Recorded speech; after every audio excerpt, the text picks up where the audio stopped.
Good morning, Cumberland Valley families. As we said last week, try and get some kind of communication out to you today regarding our plans for a continuity of education for students as we continue through these unprecedented challenges that we're all facing. So to that end, we put together a presentation that we think addresses the majority of questions we will have related to continuity of education and what our plans are for transitioning from optional enrichment activities that we've been doing now for the last couple of weeks to new instruction as this continues to progress. So assuming that we're not in school after April 9th, the district has a plan in place to move forward with new instruction to ensure that all kids can meet the necessary requirements that they need to complete courses that they have at the secondary level, to graduate, and then also so that we have those skills in place for our students so that they're not behind next year when we start school again, should this continue out longer than we currently think it is, and go into April. I know with the new guidelines that just came out from the president yesterday of social distancing until April 30th, it seems unlikely that school would resume until after that time. So we're putting this in place to try and ensure that students are not falling behind and that we're able to maintain some educational continuity for kids. I think it's really important for people to remember that this is happening in March and moving into April in a school year as opposed to in September, which would be a very different issue. Our teachers have covered a ton of content by this point of the school year. And, a lot of times in April and in May, we have a lot of testing that occurs. There's a lot of days where the school is actually shut down for testing. I think in addition to that, we do a lot of field trips. There's a lot of fun activities for kids in the spring that also, kind of eat into instructional time. So as concerned as we are about the loss of instructional time, I think that would be a completely different concern if this had been September than it is now. So I'm gonna take you through a quick presentation via the video. This will actually be out on our website here today. Thank you. So let me just do this real quick. Sorry. Share that. Okay. So the presentation is really looking at what we call continuity of education plan for the school district through COVID-19. We're following along in the presentation. It's going to talk about what the district's done so far in March, and then really talk about how we're going to be transitioning from these optional enrichment and review activities to new instruction on essential course elements, which I think is really a big difference, a big change we're going to be making here in the next several weeks. I think something that's really important for us all to realize is that remote learning is our only option right now. We know for some learners and definitely for all kids, really, I think students learn better in face-to-face interaction. It's a better environment for them when they come to school. But considering that that's not an option for us at this point, I think we feel that, obviously this is what we're going to have as an option, so we're going to use what we have. We are really asking our teachers to drill down and find that essential content, that specific core course content that needs to be covered from now until the end of the school year. And that's really what we're going to focus on in this new environment. So once again, we're just taking you through kind of the district's actions since the beginning of this situation and moving into kind of what our plans will be beginning next week, what we're doing this week, and then also doing an overview of them, what the plan would be after April 13th if we're not back, which once again, based on what the president just put out yesterday, I think is very unlikely that we're back on April 13th.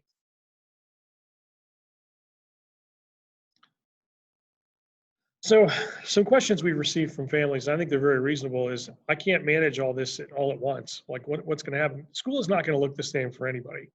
I think that's really an important thing that people need to understand, that what school is going to look like is going to be very different. And so we are trying to ensure that our families can manage all of the things that are going on with them.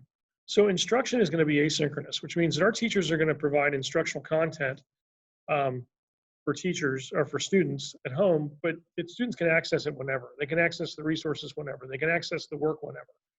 So I think those are the kinds of things that are really important so that people can schedule their time more. They can definitely do that in a better way. There will be opportunities for some synchronous content and conversations with teachers. Those will be scheduled so you know what time they're going to happen. Those will be video chats. We're able to do that. Unfortunately, we're not able to record those because we're anticipating that students will be involved in that. We really don't feel comfortable recording students as part of that activity. So these will all be live events that people can tune into, and they'll be scheduled, and you'll know what the schedule looks like ahead of time. should you choose to do that. But the work and the lessons and things like that will be scheduled here asynchronously, so you can address that whenever you need to. It also will help, I think, a lot with just bandwidth at houses and management of devices and all the things that people have going on as they're also living and working out of their houses right now. Access to remote materials. So we really tried to provide access to families who don't have it first. So we did some surveys on March 13th and then last week with our elementary students, and really started to find, okay, who are those people who just don't have a device for their child or don't have the ability to get on the internet? And we've been working with those families. At this point, we're probably pushing 1,000 families that we've tried to support through that process. We'll continue to do that as this moves forward, but we wanted to start with the ones who we just know did not have access in any way and couldn't manage these expectations. The district, in an ongoing fashion, will continue to manage these things. However, it's not practical or possible for us to hand a device out to every kid. First, we don't have that many devices in the school district. And second, they're not established or created in a way that they're designed to do that. They're designed to work on our network here at school.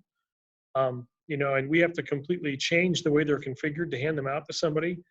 I think the other issue too is that the actual handing out process would be very challenging to try and do that in a way that we manage social distancing if we tried to hand out thousands of devices in a short period of time. So we're really working through the families first that we know really have to have access, that don't have anything available, and then we're going to move out to the other families as this progresses. We have expectations for elementary students. So just to give you an idea, it's a big change from a regular school day. I mean, 3 30-minute lessons a week of English language arts, 3 30-minute lessons a week of math, and then 1 30-minute lesson a week of science or social studies. So it's a very big difference from what kids get during a regular school year. But once again, if we think of the time of year, we think about the number of days of instruction we have left, we feel we can manage this well with this type of workload for kids and also support our families. We also have other activities, art, explorations, music, phys ed that we're going to be pushing out to kids and asking them to complete, really looking at a weekly schedule. We also have some online resources that are research-based. Imagine Learning is one that we can provide to students. So students, for a minimum of 3 times a week, can do that for 20 minutes. Really and truthfully, if you did it 5, it'd be better. So there's math and reading involved in that, and the activities are research-based and have a demonstrated improvement for school, for kids in their individual learning needs. We also are going to schedule 2 virtual check-ins with students per week. They'll be scheduled based on feedback on best times. So with each teacher, they're going to schedule those. At the secondary level, it's a little bit different. So at the secondary level, we're saying core courses, you have 90 minutes a week in each course that you need to complete. These are required activities. And then other courses that might be college, graduation requirements, or might actually be feeder courses for higher level courses. We're going to say, please identify the essential content that's needed for kids to progress through that course or to demonstrate competency in that course. And then we're going to schedule that accordingly. But that will be less than the 3 30 minutes per week we're asking of core content courses at this time. We also are going to continue to provide optional activities for students in other courses. So we'll have that essential required content beginning on April 13th that kids need to complete, but then there'll still be additional things that students can do should they choose to do that. As far as grading goes, all 4th marking period grades will be considered pass or incomplete.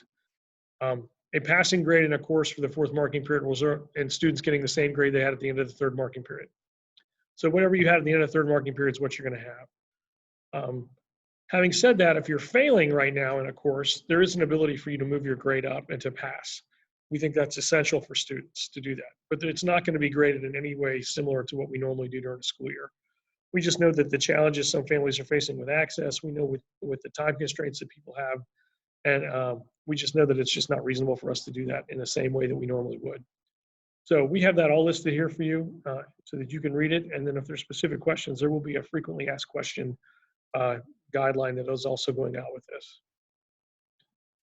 We are also providing continued support for our students who are special education, who receive English language learners, for counseling, for health supports, all those kinds of things are available.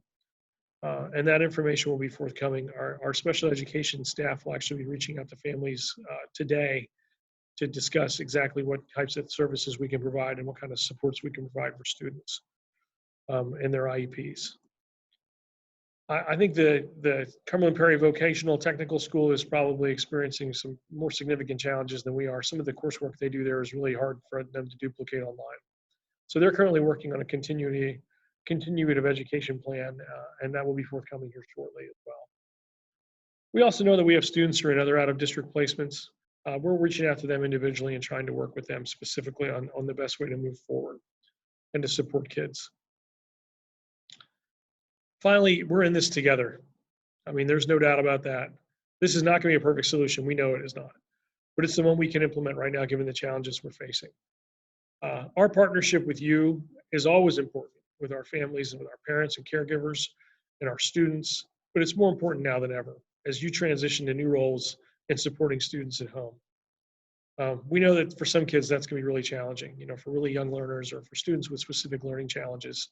We know those are going to be hard situations for families, and we're trying to be flexible and trying to provide as much support as we can through the avenues we have available. We really try to provide a lot of flexibility to people in this process. We would ask the same grace from all of you that you provide some flexibility to us. We're trying to transition this to a population of 9,500 students in a very short amount of time with really no ability to get together to do professional development, no ability to really manage devices in a way that would make this a lot easier for everybody. And so we know there are going to be some limiting factors here, but we're going to try and proceed as best we can. And we'll trust in all of your support that, that you understand that this is a difficult situation for everyone. And we know it's a difficult situation for many of you as well.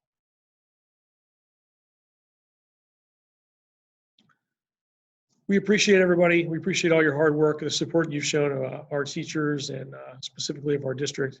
We have some amazing things going on right now. I mean, we have teachers who are using 3D printers to try and create face shields for hospital workers. We have just all kinds of stuff that we're trying to support our region through this challenge. We're feeding lots of kids, as I think many of you are aware, and we continue to try and address access issues that families have. We're here for you. We're glad that you're there for us as well, and we will be continuing to communicate with you through this process. Thank you.